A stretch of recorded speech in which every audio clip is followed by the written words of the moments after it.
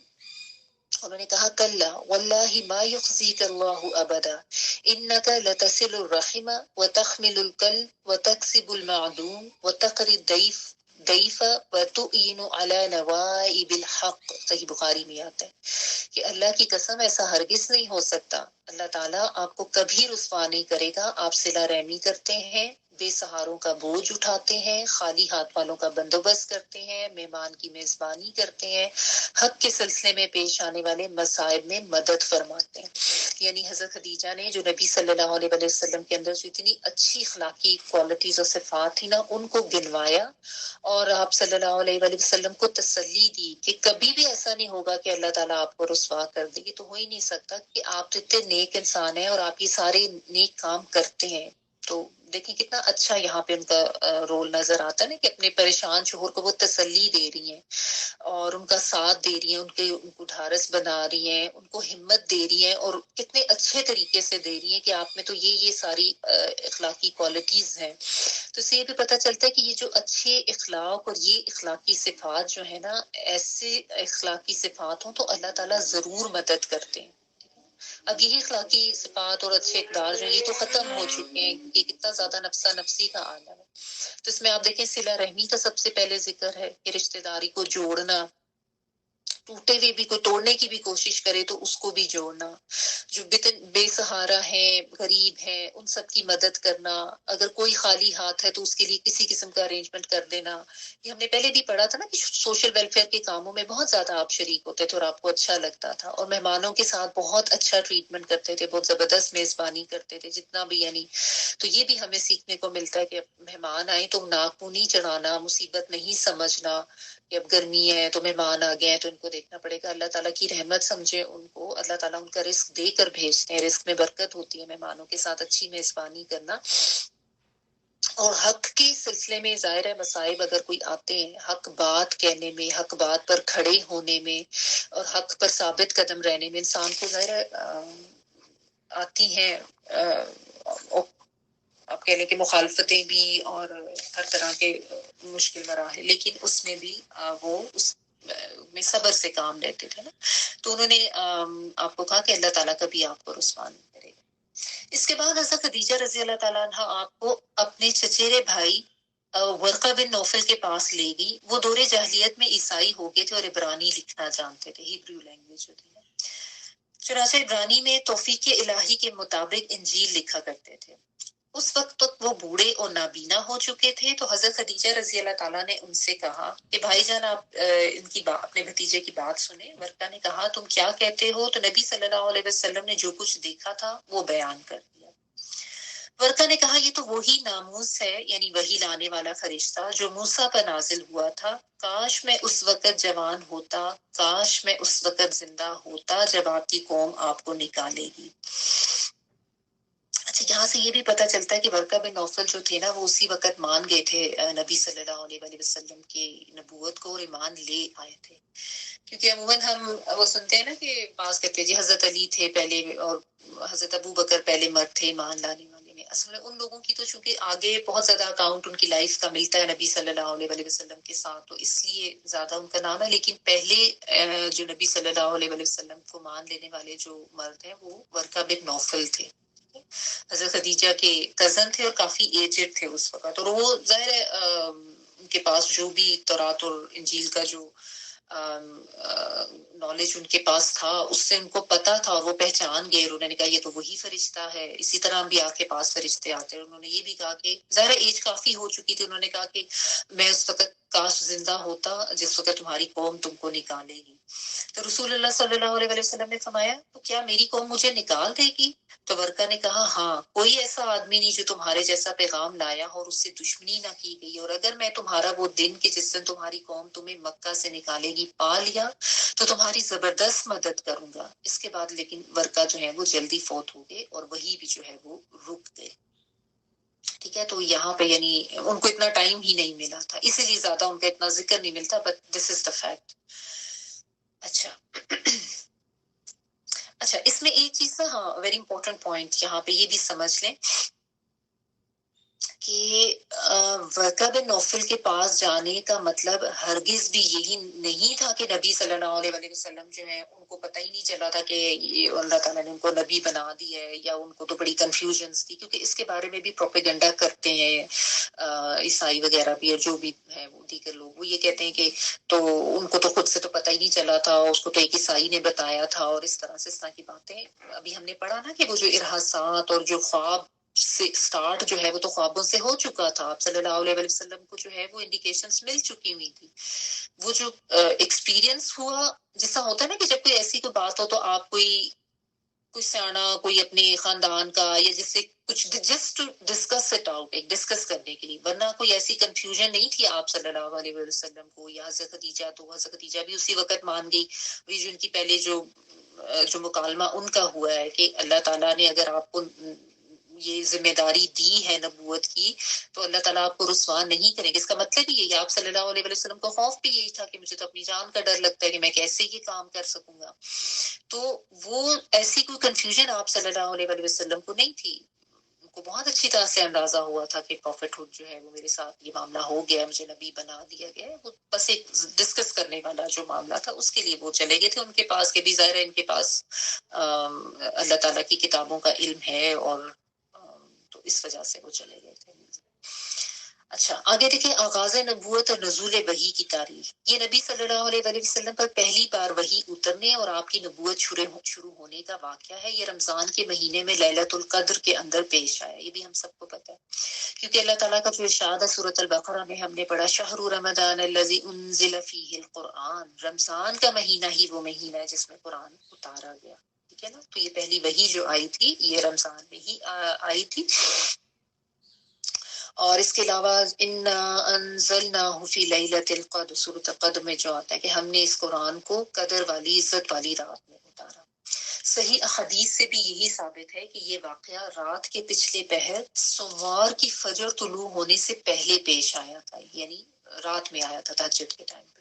چونکہ لیلۃ القدر رمضان کی آخری 10 راتوں میں سے کسی طاق رات میں ہوا کرتی ہے، اور اس سال سوموار 21 رمضان کو پڑا تھا، اس لیے اس سے یہ نتیجہ نکلتا ہے کہ آپ صلی اللہ علیہ وسلم کی نبوت آپ کی پیدائش کے 41ویں سال 21 رمضان سوموار کی رات شروع ہوئی تھی. آپ دیکھیں لوگوں نے کتنا جا کے نا فائنڈ آؤٹ کرنے کی کوشش کی ہے کہ کتنا سال تھا اور کیا ڈیٹ تھی، قمری ڈیٹ کیا تھی. ساتھ شمسی ڈیٹ کا بھی لوگوں نے حساب لگایا کہ اس روز اگست کی 10 تاریخ تھی اور 610 عیسوی تھی. قمری حساب سے اس وقت آپ صلی اللہ علیہ وسلم کی عمر 40 سال 6 مہینے 12 دن تھی، اور شمسی حساب سے یعنی جو سولر کیلنڈر ہے 39 سال 3 مہینے 22 دن. لہٰذا آپ کی بعثت 40 سال شمسی کے سرے پر ہوئی. اور نیچے ان کے ریفرنسز بھی انہوں نے دیے ہیں، صحیح مسلم سے ہے اور صحیح بخاری سے، جو چیزیں ہم پڑھ رہے ہیں نا. تو اگر آپ کو کوئی ریفرنس چاہیے ہو تو نیچے بھی ہے. اچھا نیچے ایک انہوں نے لکھا ہوا کہ ایک صحیح حدیث کے مطابق نزول قرآن کی تاریخ جو ہے وہ 25ویں رات بھی آتی ہے. ٹھیک ہے، یعنی 24 کا دن اور اس کی رات 25ویں رات بنتی ہے. مسند احمد میں جو حدیث ملتی ہے. ذرا اس کے اوپر پھر اتنا ایگزیکٹ تو نہیں پتہ چلتا. مختلف جو مورخین ہیں انہوں نے اپنی اپنی جو کاوشیں کی ہیں اس سے ہمیں یہ پتہ چلتا ہے. اچھا وحی کی بندش اور دوبارہ نزول، یہ ٹاپک بھی ہم کر لیتے ہیں، اسی سے ریلیٹڈ ہے. جیسا کہ بتایا گیا غار ہرا میں پہلی وحی اتر کر بند ہو گئی تھی. یہ بندش کچھ روز تک قائم رہی تھی، یعنی پہلی وحی ہوئی اس کے بعد فوراً ہی دوسری وحی نہیں آ گئی تھی. لیکن اس میں جو ہے نا بعض لوگوں کا نے بڑا یہ کہا کہ 3 سال تک بند رہی تھی، پتہ نہیں کوئی زیادہ ٹائم بتاتے ہیں. ایسا کچھ نہیں تھا، کچھ دن تک ہی بند رہی تھی. اور ویسے بھی ظاہر عقل بھی اس کو نہیں مانتی نا کہ ایک وحی آئی اس کے بعد 3 سال کا وقفہ آ گیا. So that is not correct. کچھ دن ہی بند رہی تھی، اور اس کی وجہ سے نبی صلی اللہ علیہ وسلم کو رنج بھی ہوا، لیکن اللہ کی مصلحت اسی میں تھی نا، کیونکہ اس طرح خوف جاتا رہا. معاملے کی نوعیت کو سمجھنے کا موقع ملا، دوبارہ وحی کی مشقت جھیلنے کے لیے صرف یہی نہیں کہ طبیعت آمادہ ہو گئی تھی بلکہ ایک شوق اور طلب بھی پیدا ہوا، اور آپ صلی اللہ علیہ وسلم دوبارہ وحی کا انتظار فرمانے لگے۔ آپ دیکھیں کہ اس میں نا ہمیں یہ پتہ چلتا ہے کہ کس طریقے سے گریجولی یہ کام ہوا تھا۔ پہلے بھی جب ذمہ داری دیا جانی تھی تو پہلے آپ صلی اللہ علیہ وسلم کو مینٹلی پریپیئر کیا گیا، تو یہ بھی ضروری ہوتا ہے کہ آپ نے کسی کو دین کی بات بتانی ہے تو پہلے اس کے ذہن کو تھوڑا تیار کریں۔ جب آپ کوئی یہ کورسز وغیرہ آپ کو یاد ہوگا، ہم نے بھی جب یہ اللہ کے حکم سے کورس سٹارٹ کیا تھا نا تو شروع میں ایک انٹروڈکٹری میں نے لیکچر آپ کو دیا تھا دونوں دفعہ کہ تھوڑا سا ذرا پتہ چل جائے کہ آپ کرنے کی کیا جا رہے ہیں، اور آپ کو پتہ ہو کہ آپ کون سی کتاب پڑھنے جا رہے ہیں، اور علم حاصل کرنے کی اہمیت کیا ہے، اور پھر اللہ کا علم حاصل کرنے کی اہمیت کیا ہے۔ تو تھوڑا سا ذہن بنانے کی ضرورت ہوتی ہے، ٹھیک ہے۔ ایک دم کسی کو آپ بتا دیں تو اس کا اثر ایسا نہیں ہوتا، تو یہ بھی ایک حکمت کی بات ہے۔ اور پھر اس میں بھی یہی ہوا کہ کچھ ٹائم اللہ تعالیٰ نے آپ کو دیا کہ کچھ دن گزرے، آپ کو پتہ چلے کہ آپ صلی اللہ علیہ وسلم نے اب آگے کیا کرنا ہے، اور آپ میں تھوڑا اور شوق پیدا ہو، اور اس سے ظاہر ہے تھوڑا سا خوف بھی چلا جاتا ہے، ٹھیک ہے۔ اور دوبارہ سے وحی کی مشقت جھیلنے کے لیے بھی آپ کی طبیعت آمادہ ہو، کیونکہ آپ صلی اللہ علیہ وسلم پر جب وحی آتی تھی نا تو وہ کافی سخت سا ایکسپیرینس ہوتا تھا، آپ کو سردی میں بھی پسینے آ جاتے تھے، بڑا بوجھ سا ویٹ باقاعدہ محسوس ہوتا تھا، کبھی ایسے گھنٹیوں کی آواز آتی تھی۔ تو یعنی یہ ایک کوئی اتنا آسان تجربہ نہیں ہوتا تھا۔ آپ صلی اللہ علیہ وسلم جو ہے، اکثر صحابہ کرام جو ہے نا وہ بتاتے ہیں، تو ایک صحابے کے بارے میں یہ پتہ چلتا ہے کہ وہ کہتے ہیں کہ آپ صلی اللہ علیہ وسلم کی ران میری ٹانگ پر تھی، اور اتنا وزن پڑا کہ مجھے لگا کہ شاید میری ہڈی چٹک جائے گی، یعنی اتنا ویٹ ان کو فیل ہوا۔ تو بہرحال یہ ایک ظاہر ایک تھوڑی سختی والا مقطع، سخت جان ہونا بھی ضروری تھا، اور ایک عام معاملہ نہیں تھا، تو اس لیے تھوڑا پہلے دفعہ کے بعد گیپ دیا گیا۔ ادھر گوشہ نشینی کی بقیہ مدت پوری کرنے کے لیے آپ ورقہ کے پاس سے پلٹ کر دوبارہ غار حرا تشریف لائے گئے۔ جب ماہ رمضان ختم ہو گیا اور آپ کی مدت اعتکاف پوری ہو گئی تو حسب عادت پہلی شوال کی صبح حرا سے اتر کر مکہ روانہ ہوئے، ٹھیک ہے۔ یعنی وہ باقی ٹائم آپ نے پورا کیا کیونکہ آپ کی عادت تھی نا، یعنی آپ کی ایک کمٹمنٹ ہوتی تھی، تو اللہ تعالیٰ سے جو کمٹمنٹ ہوتی ہے اس کو بھی پورا کرنا ہوتا ہے۔ خیر وہ دوبارہ چلے گئے، اور انہوں نے اپنا اب چاہے پیچھے 8-9 دن تھے یا 5-6 دن تھے، جتنے بھی تھے اللہ تعالیٰ عالم، وہ آپ نے وہاں پہ کمپلیٹ کیے۔ اور پھر نبی صلی اللہ علیہ وسلم کی حدیث ہے کہ میں پہاڑ سے اتر کے میدان میں پہنچا تو مجھے پکارا گیا، میں نے دائیں دیکھا تو وہاں کچھ دکھائی نہ دیا، بائیں دیکھا تو وہاں بھی کچھ دکھائی نہ دیا، آگے دیکھا تو وہاں بھی کچھ نظر نہ آیا، پیچھے دیکھا تو وہاں بھی کچھ نظر نہ آیا۔ یعنی آپ صلی اللہ علیہ وسلم کو آواز آئی تھی، یا محمد یا محمد۔ آپ نے آگے پیچھے دائیں بائیں دیکھا، نظر نہیں آیا۔ جب آپ یعنی ایک دفعہ تو ہو گیا نا، اس کے بعد ورقہ بن نوفل کے پاس گئے، واپس آئے، دوبارہ غار حرا میں چلے گئے، اب اپنی وہ ٹائم پورا کر کے رمضان پورا کر کے واپس آ رہے ہیں، تو پھر یہ والا معاملہ ہوا۔ اچھا، اوپر جب انہوں نے سر اٹھایا نبی صلی اللہ علیہ وسلم نے، تو کیا دیکھتا ہوں کہ جو فرشتہ ہرا میں میرے پاس آیا تھا، یعنی ظاہر شکل وہی تھی لیکن پہلی دفعہ جب آئے تھے تو وہ انسانی شکل میں تھے، اب وہی آسمان و زمین کے درمیان کرسی پر بیٹھا ہوا ہے، جسٹ امیجن، یعنی اب وہ اپنی اصلی شکل میں نبی صلی اللہ علیہ وسلم کو نظر آئے۔ یہ پہلا ایکسپیرینس تھا حضرت جبرائیل کو اپنی اصل شکل میں دیکھنے کا، نبی صلی اللہ علیہ وسلم کو غار میں وہ اس طرح سے نہیں آئے تھے۔ اور آپ دیکھیں کہ آسمان اور زمین کے درمیان ایک کرسی پر بیٹھا ہوا ہے، یہ دیکھ کر میرا پورا وجود اس کے روب سے بھر گیا، یہاں تک کہ میں زمین کی طرف جا جھکا۔ اور اس میں یہ بھی آتا ہے کہ ان کے 600 کے قریب پر ہیں، اور بہت زیادہ یعنی لائک ویری ہیومنگس ٹائپ، بہت بڑی، یعنی ان کی جو جسامت ہے وہ عام فرشتوں کی نسبت نہیں ہے، ان کو اسی لیے ایک جو ہے وہ خاص مقام حاصل ہے فرشتوں میں۔ تو بہرحال ان کو جب اصلی شکل میں دیکھا تو ظاہر نبی صلی اللہ علیہ وسلم کو پھر ایک بڑا روب سا ہوا، اور حضرت خدیجہ کے پاس پھر میں یعنی آپ صلی اللہ علیہ وسلم کے اپنے الفاظ ہیں کہ پھر میں خدیجہ کے پاس آیا اور کہا کہ مجھے چادر اڑا دو، مجھے چادر اڑا دو، مجھ پر کمبل ڈال دو، دسرونی اس طرح سے آتا ہے، اور ٹھنڈے پانی کے چھینٹے مارو۔ انہوں نے کمبل اڑا دیا اور ٹھنڈے پانی کے چھینٹے مارے۔ لیکن once again وہی بات کہ آپ صلی اللہ علیہ وسلم بشر تھے، بشری جو تقاضے تھے وہ آپ کے ساتھ تھے۔ پھر یہ والی آیات نازل ہوئی، یا ایھا المدثر قم فانذر وربک فکبر وثیابک فطہر والرجز فہجر، اے کمبل پوش اٹھ، اور لوگوں کو ان کے نتائج سے ڈرا اور اپنے رب کی بڑائی بیان کر اور اپنے کپڑے پاک رکھ اور گندگی سے الگ تھلگ رہ. پہلی دفعہ میں نہیں ہوا، پہلی دفعہ بھی ان کو کمبل اڑانے کا انہوں نے کہا تھا، لیکن یہ سیکنڈ ایکسپیرینس کے بعد یہ والی آیات آئی تھی سورۃ المدثر کی. اور اس میں جو ہے آگے انہوں نے بتایا کہ واقعہ نماز فرض ہونے سے پہلے کا ہے، اس کے بعد وحی میں پھر شدت آ گئی، پے در پے وحی آنے لگی. ان آیات سے آپ کی رسالت شروع ہوئی تھی، اور آپ کی یہ رسالت آپ کی نبوت کے اتنے دنوں بعد شروع ہوئی جتنے دنوں بس وحی بند رہی تھی. یعنی پہلی جو ایکسپیرینس تھا وہ نبوت کا تھا، اقرا بسم ربک الذی والا جو تھا اس میں صرف آپ کو بس ایک بتا دیا گیا تھا کہ جی آپ کو نبی بنا دیا گیا. اب رسالت یعنی آگے پہنچانا کہ اٹھو تمہارا بیٹھنے کا ٹائم ختم ہو گیا ہے، اب تو تم نے یہ پیغام آگے پہنچانا ہے. ٹھیک ہے، اور بیچ میں بس وہی تھوڑا سا وقفہ تھا جو بیچ میں کچھ دن گزرے تھے. اس طرح آپ صلی اللہ علیہ وسلم کو دو طرح کے کام سونپے گئے اور دونوں کے نتائج بھی بتا دیے گئے. ایک کام یہ کہ آپ لوگوں کا اللہ کا حکم بتائیں اور بد عملی کے نتائج سے ڈرائیں. قم فانذر، قم یعنی کھڑے ہو جاؤ اور خبردار بھی کرو، ڈراؤ. یعنی آپ لوگوں کو بتائیں، سمجھائیں. اب آپ تبلیغ کرنا شروع کر دیں. اب آپ کی رسالت کا آغاز ہو گیا کہ جس گمراہی میں وہ مبتلا ہے، شرک کر رہے ہیں، یہ ساری چیزیں جو ہے آپ نے ان لوگوں کو روکنا بھی ہے، ان کو توحید کا پیغام بھی دینا ہے اور ان کو اللہ کے عذاب سے ڈرانا بھی ہے. پھر دوسرا کام یہ ہے کہ آپ نے اللہ کے احکام اپنے اوپر بھی سب سے پہلے لاگو کرنے ہیں تاکہ اللہ کی خوشنودی حاصل ہو اور آپ دوسروں کے لیے ایک اچھا نمونہ بنے. یہ حکم بقیہ آیات میں ہے، وَرَبَّكَ فَكَبِّرْ یعنی اللہ کی بڑائی اور کبریائی بیان کریں، یعنی خود بھی اللہ کی کبریائی بیان کریں اور دوسروں کو بھی بتائیں. اور وَثِيَابَكَ فَطَهِّرْ بظاہری معنی تو یہی ہے کہ کپڑے اور جسم پاک رکھیں. یعنی اس میں دونوں طرح کی پاکی کا کہا گیا کہ ظاہر نبی صلی اللہ علیہ وسلم ویسے بھی ایک پاک و نفیس شخصیت کے حامل تھے، لیکن ظاہر ہے یہ چیزیں پھر آگے امت کو بھی تو بتانی جانی تھی نا.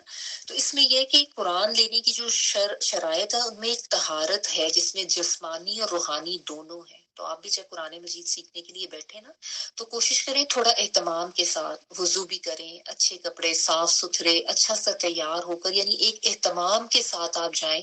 آپ کا ہر عمل لکھا جائے گا، ٹھیک ہے نا. اور ویسے بھی عام حالات میں ظاہر صفائی تو نصف ایمان ہے، تو اپنے آپ کو پاک رکھنے کی، صاف رکھنے کی بھرپور کوشش کریں. اور اس کے علاوہ باطنی صفائی بھی، یعنی دل جو ہے وہ بھی غلط خیالات سے پاک ہو، انسان کی سوچیں جو ہے، انسان کی نیتیں جو ہے وہ بھی بہت خالص ہونی چاہیے، بہت کھری ہونی چاہیے اس قرآن کو لینے کے لیے. ٹھیک ہے، اچھا. والرجس فہجر اور اللہ تعالیٰ کی ناراضگی اور عذاب کے اسباب سے تمام جو گندگیاں اور آلودگیاں ہیں ان کو چھوڑ دو. ویسے بھی آپ صلی اللہ علیہ وسلم ان سے دور ہی تھے، لیکن ظاہر امت کو سمجھایا جانا ضروری تھا کہ یہ جتنی بھی زاری اور ناپاکی جو گندگیاں ہیں ایک مومن کو اس سے دور ہی ہو کے رہنا، جس میں سب سے بڑی تو شرک کی گندگی اور اس کے علاوہ پھر دیگر جتنے بھی برے اعمال اور افعال ہیں وہ سب آ جاتے ہیں. ولا تمنن تستکثر زیادہ چاہنے کے لیے احسان نہ کرو. اس کا مطلب یہ ہے اسی صورت میں آتا ہے کہ اس دنیا میں احسان کے بدلے کی خواہش اور امید نہ رکھیں. یعنی احسان تو کرنا ہے لیکن دنیا میں اگر اس کا بدلہ نہیں بھی ملتا تو کوئی بات نہیں، دنیا کے لیے تو کرنا ہی نہیں ہے نا، اس کو اس کا ریوارڈ آخرت میں چاہنے کی امید رکھیں. یہ سمجھ لے کہ یہ مشکلات اور آزمائشوں کا راستہ ہے، لہٰذا اپنی قوم کا دین چھوڑنے اور ایک اللہ کی طرف بلانے پہ تکالیف اور دشواریاں سہنے کے لیے تیار رہے. والی ربی کا فصبر، اپنے رب کے لیے صبر کریں. میں نے آپ کو ساتھ ہی صبر و تحمل یہ بھی سکھا دیا گیا، کہ ظاہر ہے اس کے بغیر تو یہ کام ہو ہی نہیں سکتا. تو قرآن مجید جب پڑھنا ہے سمجھ کے تو اس کے لیے یہ ساری کوالٹیز ہونی چاہیے جو بھی ہم نے اس میں دیکھی ہے نا، چھوٹی چھوٹی اس میں چیزیں سیکھنے کی ہیں. اس میں سب سے بڑھ کے یہ کہ صبر و تحمل بہت چاہیے. اکثر لوگ ہوتے ہیں جوائن کرتے ہیں، کچھ عرصہ سیکھتے ہیں، اس کے بعد بے صبری ہو کے چھوڑ دیتے ہیں، یعنی ہم سے نہیں ہو سکتا، یہ ہو گیا وہ گیا. یاد رکھیں کہ بیچ میں چھوٹی موٹی چیزیں آزمائشیں آپ کو آئیں گی، آپ کو مشکل لگے گا پڑھنا، کوئی نہ کوئی گھر میں ایسی پرابلم آ جائے گی، کوئی مصروفیات ایسی ہو جائیں گی. ان سب پہ اوور کم آپ نے خود کرنا ہے. آپ نے خود اپنے آپ کو مضبوط کر کے دوبارہ واپس آنا ہے کہ نہیں میں نے یہ سیکھنا ہے. جو بھی چیزیں ہیں ان سارے مصروفیات کے ساتھ ان ساری چیزوں پہ صبر کرتے ہوئے، استقامت دکھاتے ہوئے جب آپ اپنی ایفرٹ بار بار دکھائیں گے نا تو پھر اللہ تعالیٰ دیکھیں آپ کے لیے کیسے راستے آسان کریں گے. اور جڑ کے رہیں اس سے، ہمیشہ چھوڑ نہ دیں. کبھی کیا کبھی چھوڑ دیا، کبھی کیا، ایسے نہیں. اللہ تعالی ہم سب کو قرآن مجید سمجھ کے پڑھنے اور اس پر عمل کرنے کی توفیق عطا فرمائے. وآخر دعوانا الحمدللہ رب العالمین. دعا کر لیتے ہیں.